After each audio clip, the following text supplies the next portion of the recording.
Anda kembali bersama kami di Kompas Malam. Saudara, PSSI melayangkan surat protes kepada Federasi Sepak Bola Internasional atau FIFA imbas dari keputusan kontroversial wasit asal Oman Ahmed Alkaf di laga pertandingan Indonesia melawan Bahrain pada putaran ketiga kualifikasi Piala Dunia Zona Asia. Anggota Exco PSSI, Arya Sinulinga, mengatakan hasil ini sangat mengecewakan. PSSI pun telah melayangkan protes ke FIFA atas kinerja wasit Ahmed Alkaf yang memimpin laga Bahrain versus Indonesia.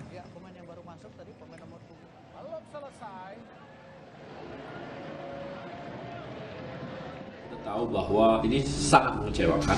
Kenapa? Karena kita tahu gol terakhir yang buat kita seri itu hasilnya itu sudah lewat dari perpanjangannya yang 6 menit. Karena di menit 98 itu. Dan kita langsung membuat protes ya, karena Pak Ketum udah minta Pak Marji sebagai manajer di sana kemarin langsung buat surat, langsung menulis form keberatan terhadap pertandingan tersebut. Hasilnya bagaimana kita tunggu. Presiden Jokowi pun ikut geram dengan keputusan kontroversial wasit Ahmed Alkaf pada laga Timnas Indonesia dan Timnas Bahrain. Presiden Jokowi menilai Indonesia seharusnya bisa meraih kemenangan dan mendapatkan poin untuk kelanjutan kualifikasi Piala Dunia 2026. Namun hal tersebut gagal diraih karena ulah wasit Ahmed Alkaf.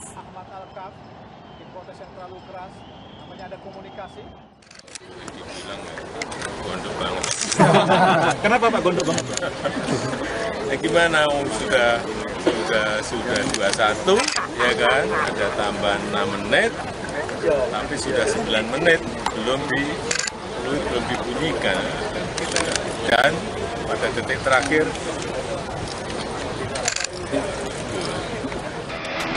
langsung ke depan berbahaya. Kita lihat segitu disentuh dan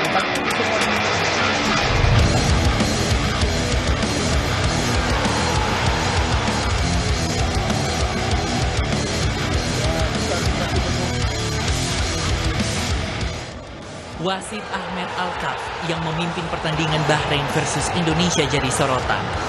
Keputusan wasit asal Oman ini melanjutkan pertandingan hingga menit ke-100. Padahal tambahan waktu yang diberikan hanya 6 menit. Sehingga seharusnya pertandingan selesai di menit 96, di mana saat itu skuad Garuda unggul dengan skor 2-1. Tak kunjung meniupkan peluit, Bahrain akhirnya menyamakan kedudukan di menit 99 perpanjangan waktu. Usai pertandingan, pemain dan pelatih timnas protes atas keputusan wasit Ahmed Alkaf yang memperpanjang injury time hingga 9 menit.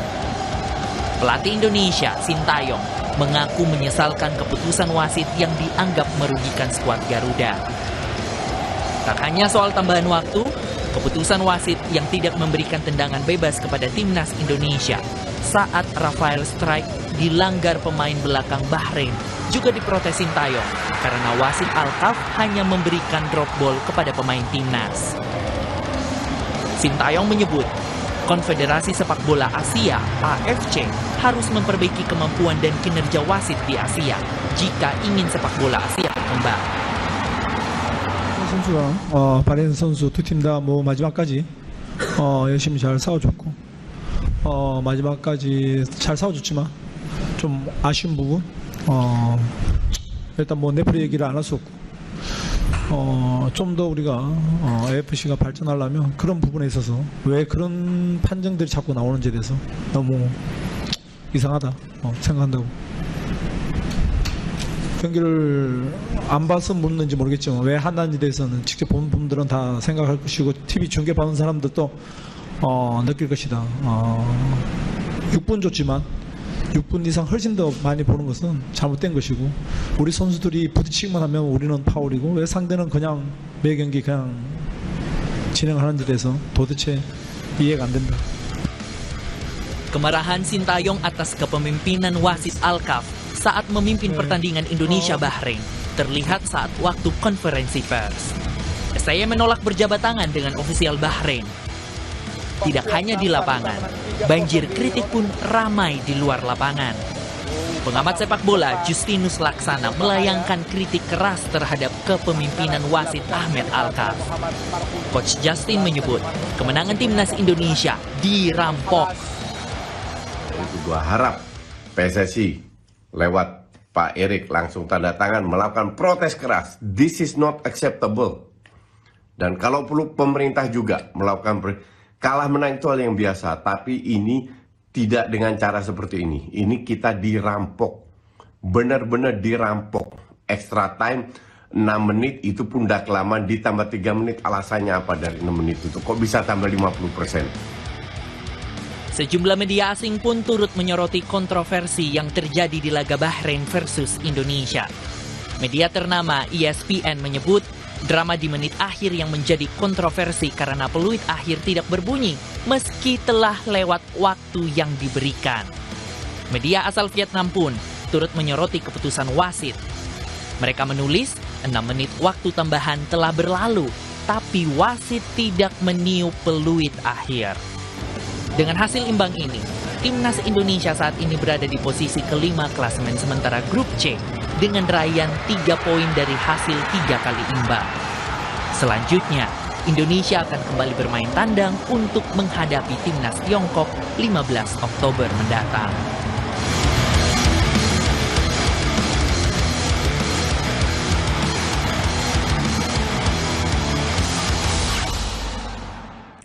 Ya, skuad timnas Indonesia telah tiba di Tiongkok setelah menempuh perjalanan yang cukup panjang dari Bahrain. Timnas Indonesia akan melanjutkan perjuangan di putaran ketiga kualifikasi Piala Dunia 2026 zona Asia dengan menghadapi Tiongkok. Rombongan timnas tiba di Qingdao Chiaodong International Airport, Tiongkok. Tiba di Tiongkok, skuad Garuda langsung fokus melakukan recovery sebelum memulai persiapan menghadapi timnas Tiongkok pada tanggal 15 Oktober di Qingdao Youth Football Stadium.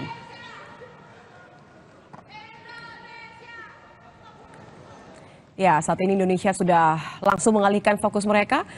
Timnas memfokuskan diri ke laga berikutnya melawan Tiongkok. Lalu bagaimana kondisi penggawa Garuda?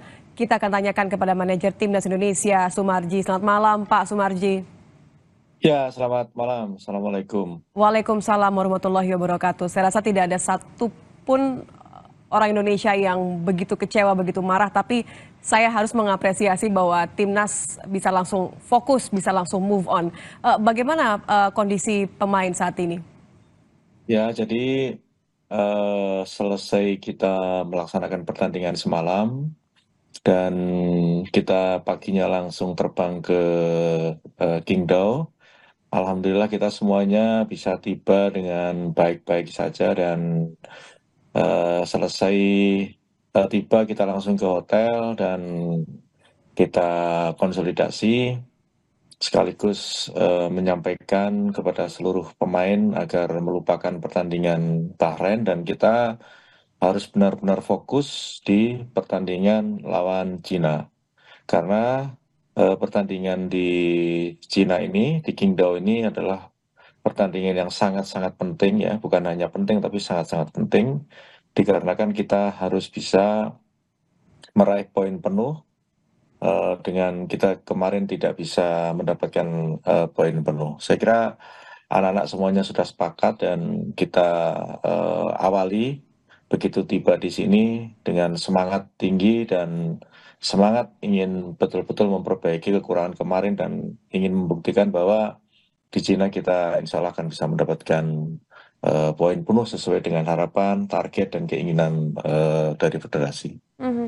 Sebagai manajer, Anda juga melihat itu ya Pak Sumarji ya, bahwa penggawa Garuda juga sudah berusaha untuk move on ya. Mereka sudah bisa untuk kembali fokus?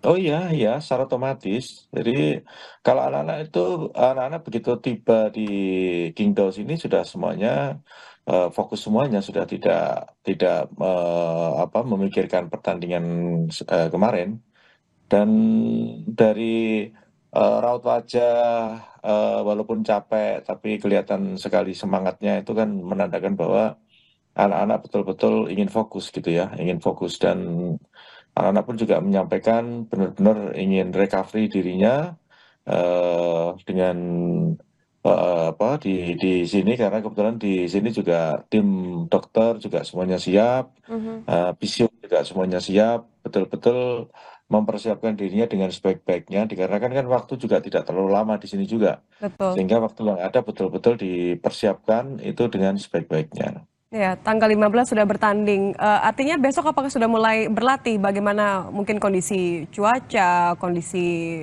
di sana? Besok sesuai jadwal, rutinitas kita sudah ada. Pagi kita habis breakfast, kita gym ya di hotel. Setelah itu baru kita sorenya melaksanakan kegiatan latihan di lapangan. Jadi sudah normal lah, tidak melakukan kegiatan-kegiatan yang tidak semestinya. Semuanya sudah sesuai dengan jadwal yang ada dan semua sudah move on lah, seperti itu. Semua sudah move on, senang mendengarnya. Apakah ada kabar mengenai pemain-pemain yang mungkin akan kembali diturunkan atau mungkin masih melihat nanti kondisinya untuk melawan Tiongkok? Sementara ini kami fokus kepada yang pertama ya, mulai malam ini juga anak-anak pada semuanya pada melaksanakan fisioterapi semuanya dari selesai makan tadi. Terus sampai dengan sekarang ini masih pada semuanya ekstra keras kerja dari di awal tak sampaikan, dari tim dokter, tim semuanya, fisioterapi semuanya kerja keras, dan anak-anak semuanya pada riang gembira semua. Nah, kalau kaitannya dengan soal bagaimana ke depan, bagaimana nanti siapa yang mau dirikin, belum, masih panjang. Jadi kan yang pasti kan kembalikan dulu kebugaran anak-anak karena perjalanan cukup jauh, seperti itu. Kembali lagi ya. Terakhir kalau begitu, bagaimana kondisi Martin Paes? Anda tadi mengatakan sempat ada fisioterapi. Apakah ini juga tandanya Martin Paes masih harus melakukan recovery? Oh ya, semuanya, bukan Martin Paes saja, semuanya. Karena kembali lagi, kemarin kan kita yang bermain baik sebagai starter atau line up maupun cadangan, semuanya kan tentu berbeda ya. Dibandingkan dengan yang cadangan yang tidak dimainkan. Sehingga penanganan tim fisio juga menyesuaikan dengan jam bermainnya anak-anak, sehingga disesuaikan betul. Kalau secara keseluruhan semuanya Martin kondisinya sudah sangat membaik dan tidak merasakan apa-apa ya. Artinya benar-benar sudah dari cederanya sudah normal gitu. Baik. Jadi kembali lagi, bukan hanya Martinnya, semuanya semua melaksanakan recovery sesuai dengan jam main yang kemarin, dan penanganan tim dokter pun juga berbeda-beda antara yang main full, main 30 menit, terus main 60 menit, dan seterusnya. Itu semua sudah ada SOP-nya. Kita doakan yang terbaik, mudah-mudahan nanti tanggal 15 kita akan kembali bisa melihat yang terbaik dari para pemain. Terima kasih Pak Sumarji sudah bergabung bersama kami di Kompas Malam.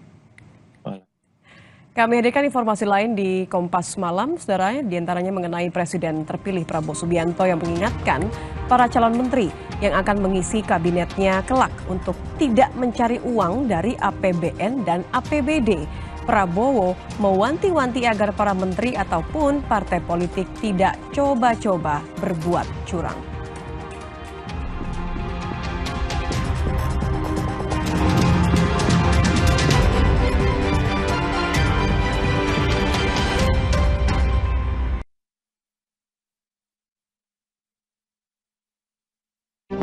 Essay Click to Change.